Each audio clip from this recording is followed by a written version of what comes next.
samtang suspek sa pagpamusil dito sa munisipyos Dalagit. Nadakpa na. Atong i-check ang dugang detalye. Katropa ga Benji Talisik. Live report. Usa sa mamumuno sa pagpusil patay sa usa ka sakop sa Barangay Peacekeeping Action Team Kumbipat dito sa nasudong dalan sa Barangay Tapon sa lungsod sa Dalageta sa buntag nitong adlong Sabado pitsa 11 ning buwan sa Hulyo nadagpa na ato sa gilusad nga hot pursuit operation sa Dalagit Police Station nga o mga operatiba sa Provincial Intelligence Unit kung PIU sa Cebu Provincial Police Office kung CPPO. Sa pagpanguho ni Police Major Vincent Josubrado, hepe sa Dalagit Police Station, naputasan ang suspek nga giilang nga si Dennis Earl Mamas Sumanting alias Dindin, hinggo ng edad, lumad nga taga-barangay Luray, San Miguel, ning atong dagmayan human sa nahitibong pagpamusil patay kang Roel Karen Dikdikan, 58 anyos, taga-barangay Kawayan, sakop sa nasgutang lugar.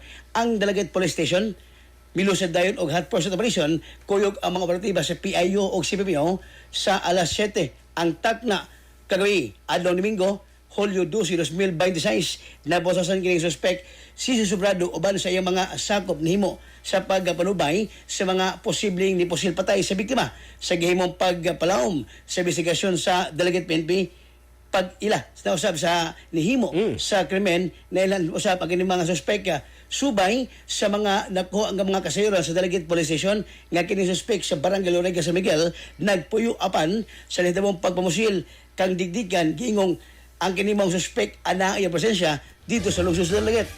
Samtang dugang kasayro nga nakuha sa kapulisan sa lungsod sa Dalagit gingong ang kanimong suspek dunay dagkong kalagot kang digdigan tungod kay matupa kini ang gituhan ang biktima mo'y tigsumbong sa mga iligal nga kalihukan sa ilang dapita mao ang ilang mga sakop sa ilang negosyo na nadagpan.